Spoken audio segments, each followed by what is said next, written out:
네, 안녕하세요. 저는 이번에 빅뱅으로 최선의 개발하기를 발표하게 된 김근수라고 합니다. 일단 발표 대상자분들에 대해서 먼저 말씀을 드릴 텐데요. 지금 현재 SI 개발에서 이제 또 근무하시는 분들, 새로운 프로젝트를 준비하시는 분들, 또 업무 환경을 개선하고 싶은데 좀 어디서부터 시작을 해야 될지 고민이신 분들을 위해서 좀 발표를 구성을 해봤습니다. 일단 제 소개를 먼저 드리자면 저는 올해 백엔드 이제 4년차 개발자고, 이전에는 제가 부동산 대출 컨설팅을 한 8년 정도 하다가 개발 직군으로 좀 전직을 하게 되었습니다. 현재는 이제 핀테크 업체에서 대출 파트 백엔드 업무를 맡고 있습니다. 오늘 발표는 좀 기술에 대한 내용은 거의 없을 거라서 좀 편하게 들어주셔도 될 것 같고요. 앞서서 제가 대출 컨설팅 업무를 했었다고 말씀을 드렸는데, 제가 이제 개발로 직무 전환을 하면서 이제 프로젝트 초기부터 운영했던 경험이랑, 그리고 또 SI에서 또 근무하면서 경험했던 내용들에 대해서 토대로 발표를 구성했다는 점 참고해 주시면 감사하겠습니다. 일단 먼저 SI 개발이 어떤 방식으로 진행이 되는지 먼저 좀 설명을 드리겠습니다. 일단 클라이언트에게 영업이나 의뢰를 통해서 이제 개발 의뢰를 받게 되면 고객사 미팅을 이제 시작하게 됩니다. 그 미팅을 바탕으로 요구사항을 수집하고요. 그 다음에 기획서를 작성하게 됩니다. 그리고 난 후 디자인과 퍼블리싱 작업이 진행이 되고, 백엔드 작업도 이와 같이 병렬로 진행이 됩니다. 이 작업이 완료가 된 다음에 이제 보통 프론트 작업이 진행이 되고, QA가 진행된 다음에 개발이 완료가 되는 형태로 진행이 됩니다. 이 과정에서 좀 많이 고민했던 포인트들이 이번 발표의 주된 내용입니다. 당연히 클라이언트가 요구한 내용에 대해서 정확하게 구현을 해야 하고, 시간이 좀 촉박한 환경에서 업무 기한을 맞출 수 있는 프로세스를 어떻게 구성할지에 대해서 발표할 예정입니다. 그리고 단순히 기능이 동작하는 것만이 아니라 추후에 리팩토링이 가능한 최소한의 코드 퀄리티를 좀 어떻게 하면 갖출 수 있는지에 대해서 저희가 또 어떻게 고민했는지 그런 부분을 담아봤습니다. 처음에는 이제 빅뱅 방식이 왜 어려운지 설명을 드릴 거고요. 트리 구조 정리 방식이라는 형태를 도입해서 어떻게 도메인 분석과 API 스펙을 정리했는지, 그리고 이 내용을 바탕으로 개발을 해나가는 과정에서 멀티 모듈을 어떻게 적용해서 프로세스에 적용해서 어떤 성과를 거뒀는지에 대해서 말씀을 드리도록 하겠습니다. 용어 정리를 먼저 잠깐 하고 넘어가겠습니다. 빅뱅 방식이라는 용어 자체가 좀 낯서신 분들도 있으신데요. 말 그대로 처음부터 끝까지 한 번에 개발하는 프로세스를 빅뱅 방식이라고 부릅니다. 이와 반대로 기능별로 쪼개어서 개발하는 방식을 이터레이션 방식이라고 부릅니다. 좀 더 와닿게 설명을 드리자면, 좀 흔히 이제 SI 개발이라고 하는 개발 방식을 떠올려 주시면 될 것 같고요. 이제 옆에 있는 이미지는 2016년도에 작성된 15년차 선배 개발자분의 좀 한탄이 담긴 블로그의 내용을 가져와 봤습니다. 참고로 제가 메일을 보내봤었는데 아직 개발하신다고 합니다. 지금 보시는 건 2013년과 2018년에 발행된 기사고요. 이제 보시다시피 빅뱅 방식이라고 하는 부분이 좀 오랫동안 문제점을 갖고 있었던 방법으로 꾸준히 다뤄왔다는 것을 알 수 있습니다. 이런 빅뱅 방식의 개발이 어려운 이유들이 좀 몇 가지가 있을 텐데요. 결정적으로 기간이 짧고 양이 많습니다. 혹은 이제 클라이언트들도 이제 본인의 도메인에 대해서 잘 모르거나 설명을 잘 못하시는 경우도 많고요. 오른쪽의 이미지를 보시면 아까 제가 인용했던 15년차 선배 개발자님의 블로그에서도 어떻게 이제 클라이언트들이 괴롭히는지 구체적인 사례들이 나와 있습니다. 당연히 그러다 보니까 내가 개발해야 될 도메인에 대한 구조나 목적을 알기가 힘들고요. 도메인에 대한 목적을 모르니까 프로젝트 자체가 진행이 하기가 조금 어려워지는 부분이 많습니다. 또한 이제 인원들이 계속 추가가 될수록 알아야 될 부가적인 내용들도 계속 증가를 하기 때문에 또 그런 내용들이 잘 공유가 되지도 않습니다. 그러다 보니까 인원이 나중에 추가가 된다고 해도 작업 속도의 차이가 없거나 부담이 덜어지지 않는 상황이 발생하기 쉽습니다. 실제로 제가 개발 직군으로 이제 전직하기 전에 저는 이제 반대로 클라이언트 입장에서 사실 SI 업체에 의뢰해서 프로젝트를 시작을 한 경험이 있었는데요. 이제 진행하다가 도메인이 어려워서 프로젝트가 드랍된 경우도 있었고요. 이후에 좀 다른 회사와 계약을 했지만 이제 담당자들이 또 계속 바뀌면서 좀 어려움을 겪기도 했습니다. 그리고 한 대략 1년 정도의 개발 기간을 거쳐서 프로젝트가 오픈이 됐지만 역시 수많은 문제점이 발생했고 이 문제점들을 개선하는 데만 또 1년이라는 시간이 좀 지나가게 됩니다. 그렇다면 왜 이런 빅뱅 방식을 고수하는지 좀 설명을 드려볼 텐데요. 일단 SI라는 그 업체 이 분야가 외주를 받는 시장이라는 점이 가장 중요한 특징인 것 같습니다. 이 외주를 받기 위해선 당연히 먼저 의뢰가 들어와야 되기 때문에 영업이란 과정이 좀 필수적으로 진행이 되게 됩니다. 일정이라든가 인원, 금액 같은 거를 먼저 제시를 하고 그게 이제 계약이 이루어져야만 개발이 진행이 될 수가 있는데 이 과정에서 다른 경쟁 업체들도 이제 더 낮은 금액 그리고 더 빠른 일정들을 가지고 이제 영업을 같이 하게 됩니다. 그래서 또 영업을 또 그런 환경에서 따와야 되다 보니까 이제 무리한 요구 사항들 같은 거를 수용을 할 수밖에 없고 또 클라이언트가 요구를 한다고 해도 그거를 거절하기가 매우 어려워지는 상황들이 발생합니다. 또 이터레이션 방식으로 하면 되지 않겠나 이렇게 생각을 하시는 분들도 계실 수 있는데요.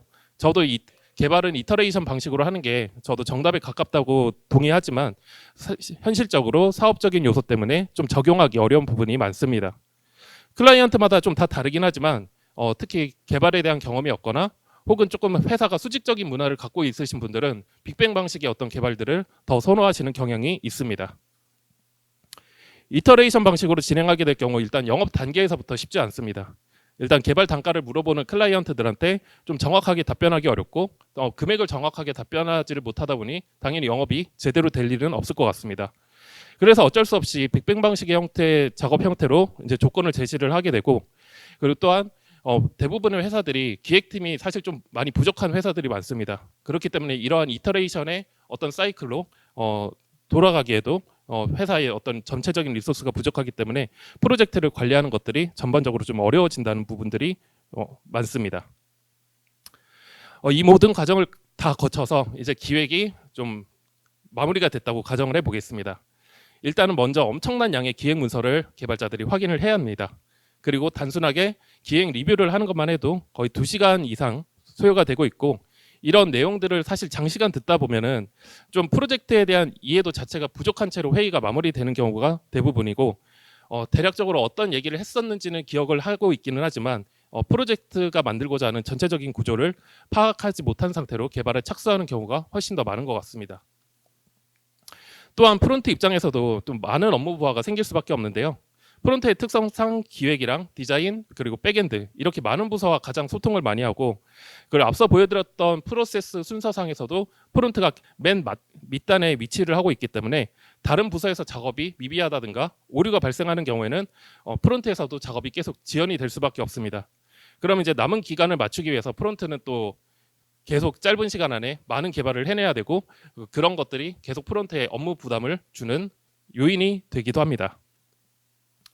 어찌저찌해서 이제 개발이 잘 마무리가 되었다고 하더라도 이제 QA를 진행하면서 이제 고객사에서 기대했던 기능과 실제 개발이 된 기능들이 일치하지 않는 경우도 종종 발생하게 됩니다. 다시 처음부터 개발을 해야 될 수도 있고 아니면 다른 업무 일정과 겹쳐서 개발자가 과부하가 되는 현상이 발생할 수 있습니다. 문서나 회의 같은 것들도 계속 많아지고 그리고 또 히스토리 관리도 대부분 제대로 관리가 되지 않습니다. 그러다 보니까 개발자가 겪는 업무의 복잡도는 계속해서 올라가게 됩니다. 그렇다고 해서 이제 이러한 상황들을 타개할 수 있는 특별한 묘안은 없었던 것 같습니다.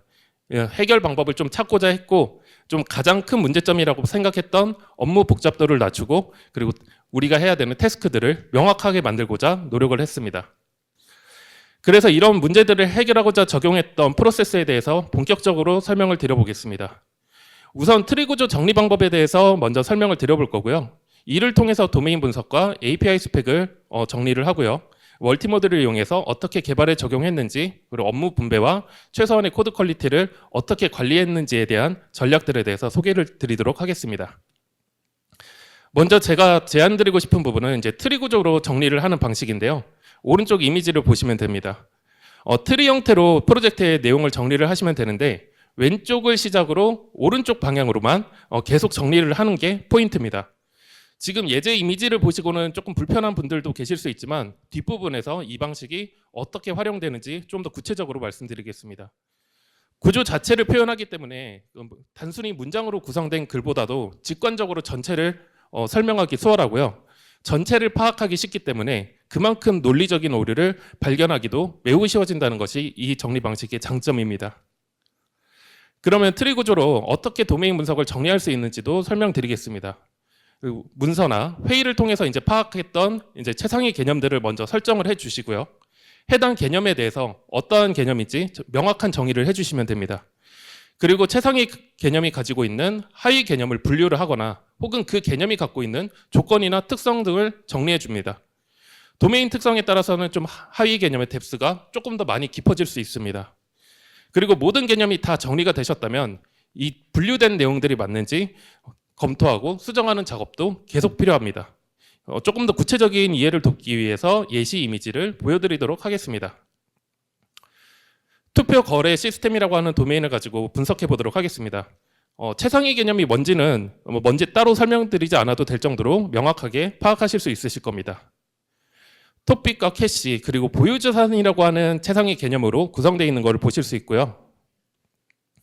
각각의 개념에 대한 정의가 들어가 있기 때문에 이 개념이 무엇을 의미하는지 쉽게 파악할 수 있습니다.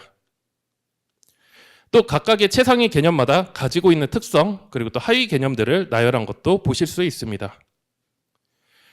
토픽을 기준으로 카테고리라는 하위 개념이 있고 이 카테고리는 이지선다와 다지선다로 나눠지는 걸 볼 수 있습니다. 그리고 그 하위 개념의 선택지라고 하는 항목이 공통적으로 분포되어 있는 것을 확인하실 수 있습니다. 이 선택지는 또 두 가지의 하위 개념으로 나뉠 수 있는데요. 토픽 예측 선택지와 포지션이라고 하는 성격은 개념은 비슷해 보이지만 성격이 완전히 다른 선택지가 두 가지의 종류가 있다는 것도 쉽게 파악할 수 있습니다. 그리고 이 선택지는 매매 주문을 할 수 있다는 특성을 가지고 있고 하위 개념으로 시장가와 지정가라는 특성을 가지고 있습니다. 이 두 개념의 차이는 체결된 상태에서 이제 매수 매도가 진행이 되는지 미체결 상태에서 매수 매도가 진행하는지 이런 분기들을 명확하게 표현을 하고 있습니다.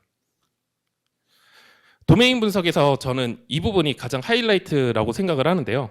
어떤 개념이 상위 개념인지 파악하는 게 중요하다는 사실입니다. 옆에 그림을 보시게 되면 예제 1, 2, 3은 지금 각각의 상위 개념이 다르게 지정이 되어 있습니다. 만약에 1번 예시가 올바른 구조고 2, 3번 예시가 잘못된 구조라고 했을 때 2, 3번 예시로 설계를 진행하게 될 경우 불필요한 테이블이 만들어지거나 프로젝트 자체를 진행하면 할수록 어렵게 만드는 요인 중에 하나가 될 겁니다.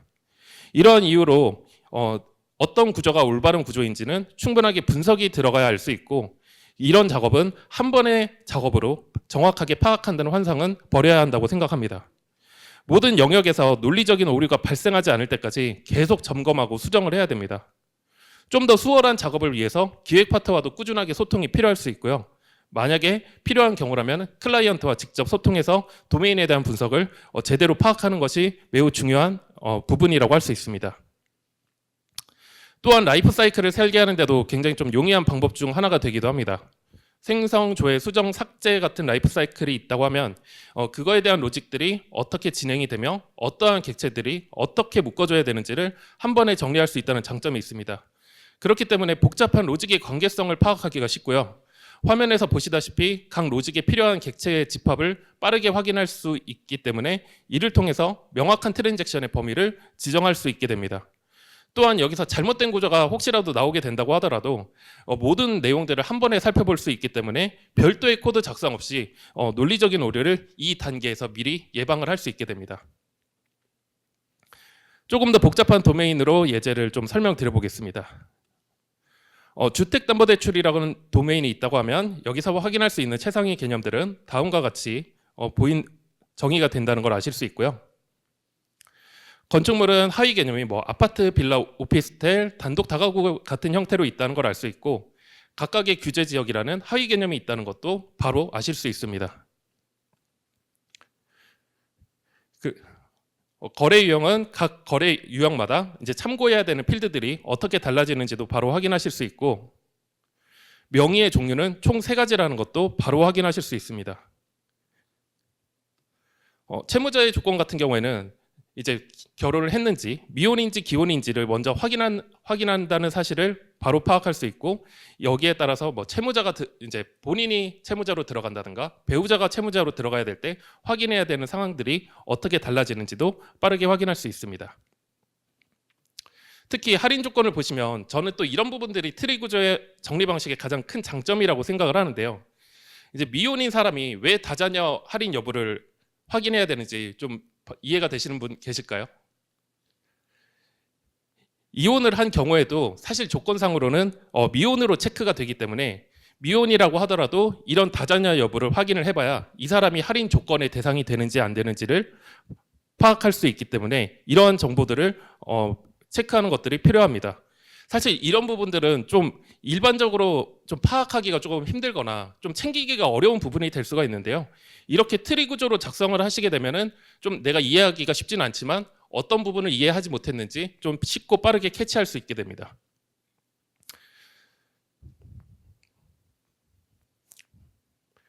또한 할인 조건 같은 부분도 이제 미혼일 때, 기혼일 때 체크해야 되는 기준이 다르다는 것도 명확하게 파악하실 수 있어서 개발이나 설계 단계에서 진행을 하실 때 객체나 DB를 어떻게 설계를 해야 될지 고민도 미리 할 수 있다는 장점이 있습니다. 이처럼 도메인의 러닝 커브는 하나의 언어나 이제 기술을 배우는 것 같은 난이도라고 생각을 합니다. 또 전문적인 분야일수록 그 도메인을 파악하는 게 매우 어렵고 보통 또 개발 일정도 넉넉하게 주어지지는 않기 때문에 일정을 맞추기 위해서 이제 도메인이 이해도가 없는 상태에서 일정을 또 무리하게 맞추다 보면 막개발이 나올 수밖에 없는 상황이 발생하기가 쉽습니다. 그렇기 때문에 이런 빅뱅 방식의 개발이 진행될수록 개발자들이 가장 좀 싫어하는 그런 레거시들이 만들어지는 이유 중에 하나이기도 합니다. 도메인 분석 자체가 저는 사실 설계의 시작점이라고 생각을 하는데요. 사실 저는 기획은 자주 변경이 될 수 있다고 생각을 하지만 제대로 분석된 도메인 구조 자체는 사실 저는 변경 가능성이 거의 없다고 생각을 합니다. 그리고 도메인이라는 것 자체가 어떤 하나의 사업을 표현한 내용이기 때문에 이 사업이라고 하는 부분이 기획의 변경으로 인해서 사업이 변경될 가능성도 없다고 보거든요. 그래서 나중에 기획이 변경된다고 하더라도 이 도메인 분석이 제대로 되었을 때를 가정했을 때는 단순한 코드 작성에서 그 대응이 가능한 수준으로 대응할 수 있다 이렇게 생각을 하고 있습니다. 또한 기술적 선택의 근거로서도 활용이 될 수 있을 텐데요. 제가 시간상 좀 자세하게 설명드리진 못했지만 이 주택담보대출이라고 하는 도메인은 좀 그 특성상 널러블한 객체들이 좀 많이 발생할 수 있는 여지가 많습니다. 이제 이런 부분들을 만약에 개발을 시작하기 전에 미리 인지를 하고 있다면 이제 RDB를 사용했을 경우에는 자료형을 랍 같은 형태로 고려를 미리 할 수 있고요. 혹은 뭐 NoSQL 같은 형태로도 진행을 고려해 볼 수 있을 겁니다. 만약 NoSQL을 선택했다면 당연히 자연스럽게 네티나 웹플럭스 같은 기술이 적합한지도 미리 판단해 볼 수 있을 겁니다. 그리고 저렇게 분석한 것 자체가 이미 하나의 문서화가 되어 있는 부분이기 때문에 별도의 문서를 작성하지 않아도 되고요. 개발을 시작할 때 최소한의 도메인 이해도를 보장한 상태로 개발을 시작할 수 있게 됩니다. 기획 단계에서 오류가 있다고 하더라도 개발을 시작하기 전에 이런 부분들을 빠르게 캐치할 수 있기 때문에 많은 기회비용을 절약할 수 있고요. 또한 다른 인원이 추가로 투입이 된다고 하더라도 이러한 내용들을 설명을 하는데 좀 큰 에너지 투입 없이 빠르게 전달할 수 있다는 장점이 있습니다. 이렇게 도메인 분석을 다 마친 후에는 또 오른쪽과 같이 ERD까지는 아니지만 필드들을 좀 간단하게 정리를 해서 ERD를 작성을 할 수도 있고요. 그리고 분석에 근거해서 모듈이나 패키지 구조 같은 것들을 미리 잡을 수도 있습니다. 또 엔티티라든가 이넘 상수값 같은 부분들도 이제 미리 코드 안에 적용을 해서 개발 시간을 좀 더 단축시킬 수 있게 됩니다. 그 다음에는 이제 모든 API 스펙을 정의하는 부분에 대해서 설명을 드려보겠습니다. 내용은 사실 간단합니다. HTTP 메서드 기준으로 이제 모든 API들에 대해서 피그마 화면과 리퀘스트, 리스폰스 형태로 정리만 해주시면 됩니다. 이것도 저는 이제 트리 방식으로 정리를 하게 되면 좀 많은 이점을 가져갈 수 있어서 저는 좀 이런 방식으로 정리를 해보는 걸 추천드립니다. 피그마가 있는데 굳이 저런 작업을 해야 되는지 의문을 갖고 계시는 분들이 있을 수도 있으실 텐데요. 좀 번거로워 보이기도 하고 불필요하다고 생각이 들 수 있습니다. 보통 이제 저희 같은 경우에는 보통 피그마를 하나만 보는 게 아니라 여러 로케이션들을 탐색하면서 작업을 해야 되기 때문에 이미 그 자체가 굉장히 에너지 소모가 많은 작업이 되기도 합니다. 그러다 보니까 이렇게 많은 피그마들을 보다 보면 디스크립션이라든가 그 안에 있는 세부적인 내용들을 놓치는 경우가 발생할 수 있고, 이는 당연히 코드로도 실수가 발생할 수 있는 상황을 피하기가 어려워지게 됩니다.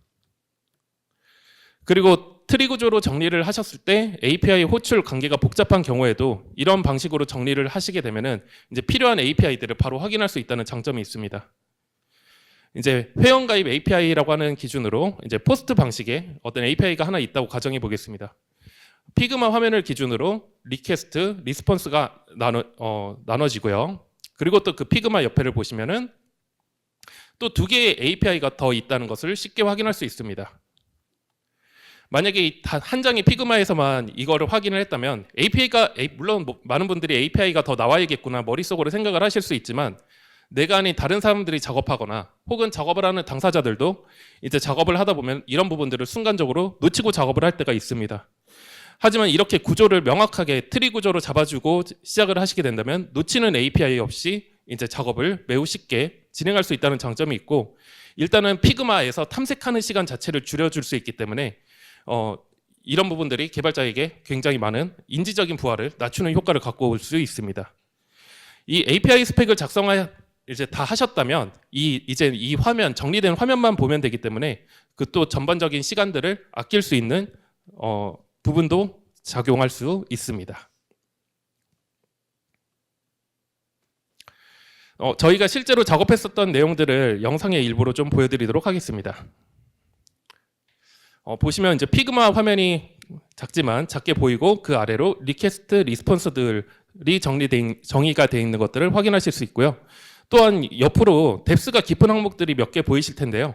API가 실행되고 나서 추가적으로 호출해야 될 API라든가 하나의 화면에서 또 동시에 실행돼야 될 API들을 같이 정리해둔 목록이라고 보시면 되겠습니다.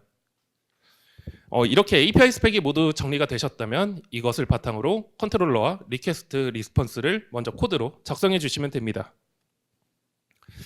이렇게 작업을 하면 장점은 일단 작업률을 산정하기가 굉장히 쉬워집니다. 여러분이 구현해야 될 API가 100개라고 가정을 하고 50개 정도 구현을 완료했다고 가정해 보겠습니다. 그러면 50%의 완성률이라고 볼 수 있고, 남은 작업 50%의 작업에 대해서 얼만큼의 시간이 지나야 이 작업들을 완료할 수 있는지 빠르게 파악하기가 쉬워집니다. 당연히 API 스펙도 모두 하나하나 검토를 해서 정의를 해놨기 때문에 기능이 누락될 확률도 거의 없다고 보시면 될 것 같고요. 그리고 중간에 만약 다른 작업을 병행하면서 하시더라도 내가 작업해야 될 리스트들은 이미 코드상에 다 정리가 되어 있기 때문에 컨텍스트 스위칭 비용 없이 상대적으로 저렴하다는 장점이 있습니다. 또한 피그마에서 표현하고자 하는 이제 필드들도 이제 더블 체킹을 통해서 확인을 했기 때문에 누락 없이 작업을 진행할 수 있고, 그에 따라서 프론트도 퍼블리싱도 빠르게 진행이 될 수 있고, 프론트도 백엔드를 기다리지 않고 단독적으로 진행할 수 있기 때문에 프로젝트 자체 전체 시간을 줄일 수 있다는 장점을 가져갈 수 있습니다. 만약 이렇게 API 스펙을 모두 정리하셨다면 저는 이제 DTO에서 더미 데이터까지 백엔드에서 같이 작업해 주는 거를 좀 추천해 드리는데요. MSW 같은 프론트에서 이제 작업할 수 있는 부분도 분명히 있기는 하지만 코파일럿이라든가 AI 도구들 같은 거를 이용하면 백엔드에서 이런 더미 데이터를 생성하고 만들어주는 게 훨씬 더 빠르고 효과적입니다. 그리고 이렇게 더미 데이터가 생성될 경우에는 프론트에서 일단은 선개발이 가능해지고, 그리고 또 클라이언트가 간혹 프로토타입을 요구하시는 경우가 있는데 그런 프로토타입도 더미 데이터를 이용해서 빠르게 대응을 할 수 있게 됩니다. 또한 이제 프론트도 명확하게 응답값을 확인하고 작업을 하기 때문에 작업하는 부담이 훨씬 더 줄어들 수 있고요. 백엔드 입장에서도 일정 관리를 조금 더 주도적으로 할 수 있고, API 개발이 안 돼서 이제 전체적인 프로세스가 밀리는 상황이 발생하지 않고 이제 코드 작성에만 집중할 수 있다는 장점을 가져갈 수 있습니다. 이렇게 API 스펙을 다 정리하기 위해서는 저는 좀 프론트엔드와 백엔드 모두 좀 같이 참여해서 회의를 하는 것을 추천드리고 싶긴 합니다.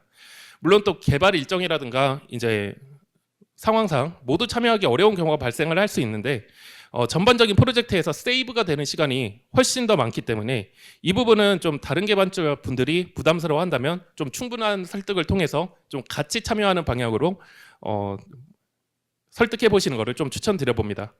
좀 일반적으로 3년 정도, 2-3년 정도 된 레거시 프로젝트마다 다르긴 하겠지만 레거시 프로젝트들이 API가 200개에서 300개 정도 나오는데 이렇게 좀 풀스펙으로 API를 개발을 하는 경우에는 대략 한 100개에서 150개 내외 정도의 API가 평균적으로 나오는 것 같습니다. 작업은 1차적으로 백엔드에서 한 명이 전체 피그마를 분석하고 이제 캡처를 해서 먼저 정리해 주는 것을 진행하시고 그 후에 2차로 스펙을 모든 개발팀이 다 같이 검토하는 형태로 진행하는 것을 추천드립니다. 대략적으로 작업 기간은 이틀에서 4일 정도 소요가 된다고 예상하시면 될 것 같습니다. 사실 제가 조금 간단하게 설명드리긴 했지만 지금 이 작업이 프로세스 과정 중에서는 제일 고된 과정 중 하나입니다. 또한 스펙을 정리하는 과정에서 기획 오류 같은 것들이 또 많이 발견되기 때문에 수정 요청도 빈번해지고요. 빅뱅 방식의 개발을 하다 보면 가장 병목이 많이 생기는 구간이 바로 전 이 구간이라고 생각합니다. 그래서 좀 굉장히 힘든 작업이고 어떻게 보면 좀 노가다에 가까운 작업이긴 하지만 이 부분까지만 맞춰 놓으신다면 나머지는 개발 단계에서 딜레이 없이 개발을 할 수 있기 때문에 개발할 수 있는 좀 중요한 요소이기 때문에 이 장점을 잘 이해하시고 작업에 들어가시면 좋을 것 같습니다. 그리고 꼭 트리 구조가 아니더라도 상관은 없을 것 같습니다. 가장 중요한 거는 코드를 작성하기 전에 업무들을 미리 파악하고 기록해 두는 게 중요하다는 점입니다. 이렇게 도메인 분석과 API 스펙을 모두 정리하셨다면 이후에는 쭉 개발을 진행하시면 되는데 프로젝트를 진행하면서 또 이 코드들을 어떻게 관리하면 좋을지에 대한 고민도 좀 항상 하고 있었고 프로젝트마다 또 중복되는 요구사항도 있고요. 그리고 또 여러 명이서 개발할 경우에는 좀 컨플릭트 같은 것들이 많이 나오는데 이런 부분들도 최소화해서 작업 시간을 단축시키고 싶었습니다. 그리고 또 나중에 저희를 이어서 개발할 후임 개발자분들이 어떻게 리팩토링이라든가 추가 개발이 조금 더 수월한 구조는 어떤 구조일까 고민하면서 좀 멀티 모듈을 도입을 하기로 했습니다. 일단 여기 자리가 멀티 모듈에 대한 발표는 아니다 보니까 멀티 모듈 자체는 제가 자세하게 설명드리지는 않겠습니다. 일부 내용은 또 멀티 모듈이 아니더라도 모노 레포로도 또 충분히 가능한 영역이지만 저희가 또 어떻게 멀티 모듈을 활용해서 프로세스들을 잡아 나갔고 나중에 그 뒤에 개발하실 개발자분들에게 좀 어떻게 도움이 되고자 했는지에 대해서 좀 설명을 드려보겠습니다. 저희가 구축한 멀티 모듈에 대해서 먼저 설명을 드려볼 텐데요. 일단 순수 자바 모듈이라고 하는 이 모듈을 모든 모듈이 의존성을 가질 수 있도록 설계가 되어 있습니다. 그리고 빈을 포함하는 설정들에 대한 컨피그레이션 모듈, 그리고 외부 서비스와 소통하는 인프라스트럭처 모듈, 그리고 실질적으로 작업을 진행하게 되는 도메인 모듈과 어플리케이션 모듈 이렇게 나누어져 있고요. 저희가 앞서 작업했던 API 스펙이라든가 도메인 모듈이 바로 이 두 개의 모듈을 위해서 작업했다고 보시면 되겠습니다. 도메인 모듈에서 저희가 좀 하나의 규칙을 잡았는데요. 도메인 모듈끼리는 서로 참조하지 않고 연관관계를 갖는 것도 서로 금지한다는 간단한 규칙만 설정했습니다. 이러한 규칙을 통해서 각 도메인 모듈은 서로에게 영향을 주지 않는 좀 완전한 격리성을 확보할 수 있었고 이 도메인 모듈 같은 경우에는 앞서 했었던 도메인 분석에 근거해서 이제 모듈 단위로 분리가 필요하다고 여겨지는 도메인만 모듈 단위로 설계를 하고 또 그에 맞는 엔티티 작업을 해당 모듈에서 진행을 하면 됩니다. 만약 이 과정에서 좀 도메인 분석이 충분하지 않거나 좀 모듈 단위로 분리하는 게 필요하지 않은 경우도 있는데요. 그런 경우에는 하나의 모듈에서 패키지 단위로 구성해서 작업을 하시는 방법을 추천드립니다. 이런 작업을 이제 통해서 확보한 격리성을 좀 최대한 활용해서 여러 명이 작업해도 충돌 없이 병렬적으로 작업할 수 있는 환경을 만들 수 있었고요. 분리된 도메인별로 각 담당자를 지정해서 서로의 작업 영역을 침범하는 가능성 없이 이제 할당된 업무에만 집중할 수 있는 장점을 가져갔습니다. 또한 각각의 도메인은 각자가 진행을 하기 때문에 인원을 투입한 만큼 또 시간을 단축할 수 있었고요. 그리고 특정 기능에 대해서 좀 변경이 좀 크게 발생할 경우가 생기는데 이제 다른 기능에 영향을 주는 정도가 굉장히 적기 때문에 좀 이 부분도 빠르게 변경 작업이 가능해졌습니다. 그럼에도 굳이 멀티 모듈로 진행을 했어야 됐나라는 좀 생각이 드실 수 있는데요. 빅뱅 방식의 개발을 진행을 하다 보면은 체력적인 부분을 포함해서 사실 개발자의 판단력이 흐려지는 순간들이 많이 오게 됩니다. 좀 의도하지 않는 의존성이 생길 수 있고 또 전반적인 코드 퀄리티를 떨어뜨리는 여러 가지 상황이 발생할 수밖에 없다고 생각합니다. 멀티 모듈로 진행하게 될 경우 이러한 가능성을 원천 차단할 수 있고 또 명시적으로 바운더리를 설정할 수 있기 때문에 각 영역이 명확하게 분리된다는 장점이 있습니다. 또한 저희 같은 경우에는 개발 속도 때문에 좀 트레이드 오프 때문에 적용하지는 않았지만 좀 더 강력한 캡슐화를 구현하고 싶다면 이제 퍼블릭 인터페이스를 통해서 어떤 객체들을 노출시키고 어떤 것을 감출 수 있는지 표현한다는 선택지도 가져갈 수 있습니다. 또한 어플리케이션 모듈에서 작업하시게 될 경우 앞서 했었던 API 스펙을 이쪽 어플리케이션 모듈에서 작업을 하게 되고요. 도메인 모듈에서 만들어진 기능들을 이제 어플리케이션 모듈에서 호출하시면 됩니다. 이제 파사드 패턴을 이용해서 이제 필요한 기능들을 조립하는 형태로 작업할 수 있도록 구성을 했고요. 그리고 또 이 호출 순서 자체가 굉장히 복잡한 경우가 나올 수 있는데 그런 경우 앞에서 작업했던 라이프 사이클 설계를 바탕으로 이제 올바른 모듈을 호출해 주시면 됩니다. 이제 여기까지 왔다면 어려운 작업들은 모두 끝났습니다. API 스펙도 완료했고 이제 도메인 분석을 통해서 엔티티와 관련된 상태값도 모두 작업이 완료됐고요. 만들어진 기능들을 어떻게 조합할지도 이미 설계는 모두 끝났습니다.